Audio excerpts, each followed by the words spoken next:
আপনাদের সামনে প্রতিযোগী হিসেবে মঞ্চে আছে হাফেজ মোহাম্মদ সফওয়ান আহমেদ, হাফেজ মোহাম্মদ সফওয়ান আহমেদ এবং পরবর্তীতে থাকিবেন মোহাম্মদ মোস্তফা কামাল। السلام عليكم ورحمة الله وبركاته. أعوذ بالله من الشيطان الرجيم.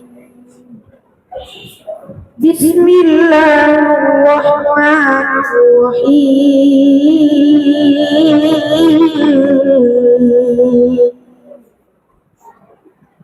يا عباد لا خوف عليكم اليوم ولا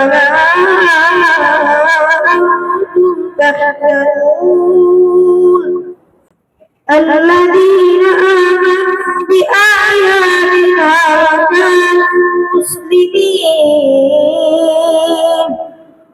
ادخلوا الجنة أنتم وأزواجكم تحبرون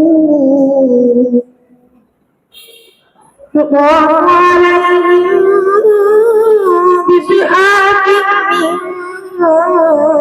ذهب وأكواب وفيها ما تشتهيه الأنفس وتلذ الأعين وأنتم فيها خالدون وتلك الجنة التي أورثتموها بما كنتم تعملون لكم فيها فاكهة كثيرة منها تأكلون إن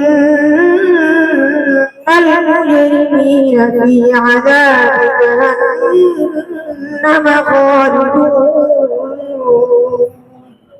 صدق الله العظيم.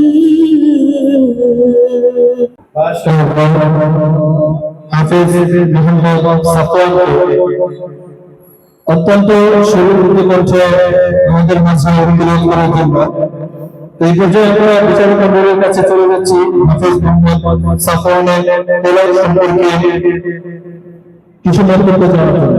মাশাআল্লাহ, আলহামদুলিল্লাহ, তোমার প্রতিটা উচ্চারণে ছিল গভীর শ্রদ্ধা আর মনোযোগ। এটাই কোরআন তেলাওয়াতের আসল। এইভাবেই সবাই কোরআন তেলাওয়াত, এইভাবেই সবাইকে কোরআন তেলাওয়াত করা উচিত।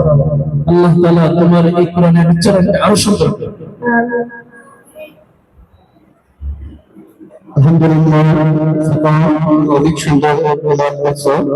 তোমার তেলাওয়াত শুনে আমি অনেক খুশি।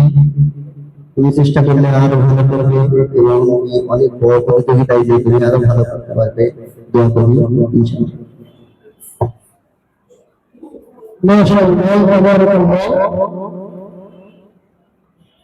আজকে তোমার তেলাওয়াতের মধ্যে মনে হচ্ছিল কি যেন একটা অদৃশ্য ভাবে কিছু একটা লুকিয়ে আছে, ভালো লেগেছে। আমি বলবো তুমি আরো চেষ্টা করো, তুমি অনেক দূর আগাতে পারবে। একদিন তুমি বিশ্ব জয় করবে, এটা আমরা বলছি। অনেক দূর গিয়ে সে কামনা